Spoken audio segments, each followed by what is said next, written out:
Assalamualaikum warahmatullahi wabarakatuh. Selamat datang kembali ke channel saya Kaji Hasan bersama-sama mencari makna.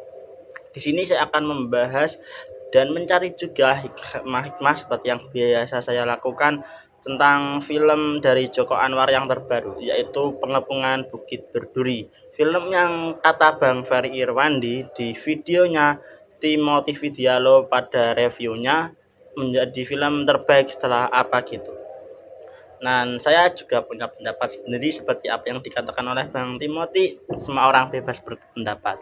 Namun sebelum itu, alangkah baiknya teman-teman untuk like, share, dan mengkomen video ini supaya video ini juga berkembang, video-video selanjutnya semakin berkembang. Dan jangan lupa untuk subscribe supaya tidak ketinggalan channel-channel menarik ke depannya.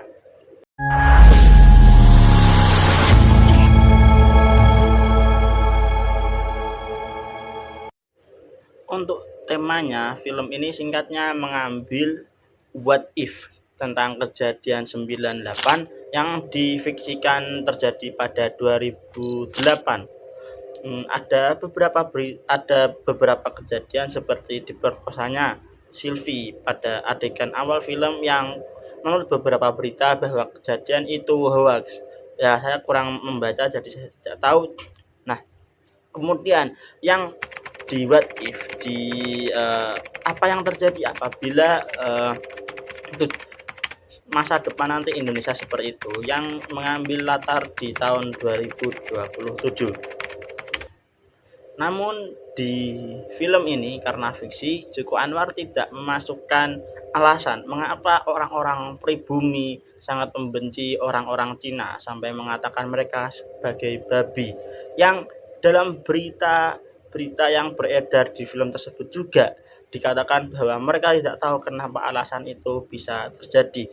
Ini mungkin membingungkan, tapi juga refleksi untuk orang-orang yang sekali membenci tapi tidak tahu alasannya, hanya membenci saja, hal yang sangat buruk dan tidak patut untuk dilakukan, apalagi sampai melakukan kekerasan dan tindak-tindak kejahatan yang ekstrim lainnya.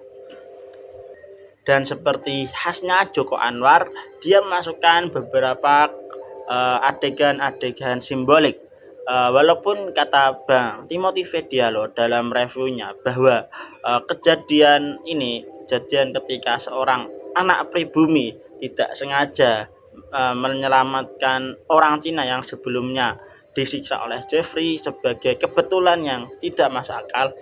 Saya memandangnya sebagai hal simbolik bahwa kita memutus rantai kebencian ini dengan saling menolong dan tidak balas dendam, seperti orang Cina yang diselamatkan tersebut tidak balas kepada orang pribumi karena memang mereka tidak bersalah.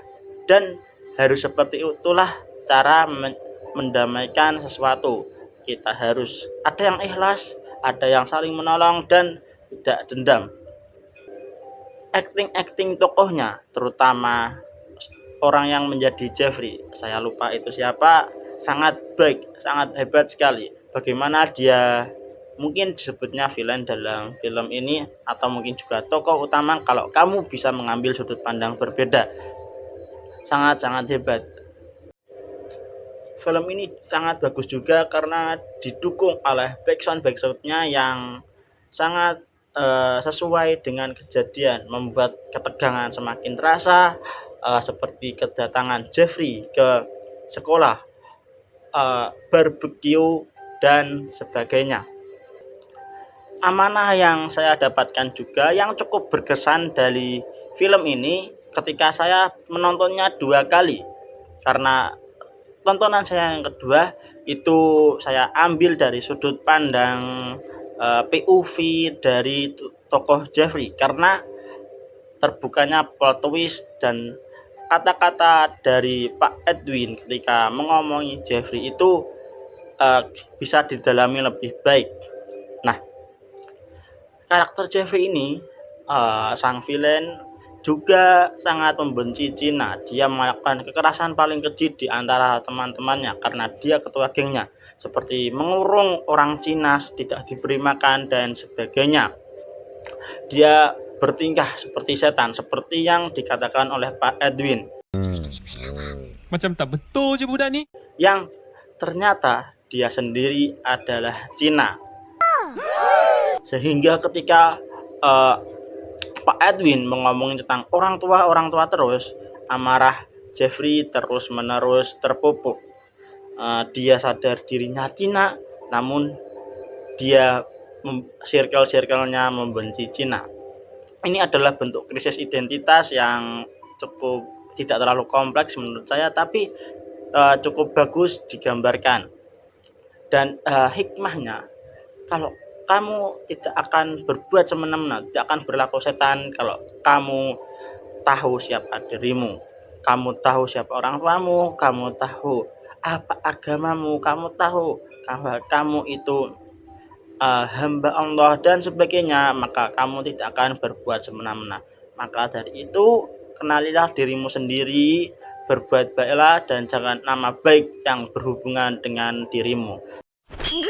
Sekian dari saya, Muhammad Hasan. Apabila ada kesalahan, mohon dimaafkan. Kafaminis. Wassalamualaikum warahmatullahi wabarakatuh.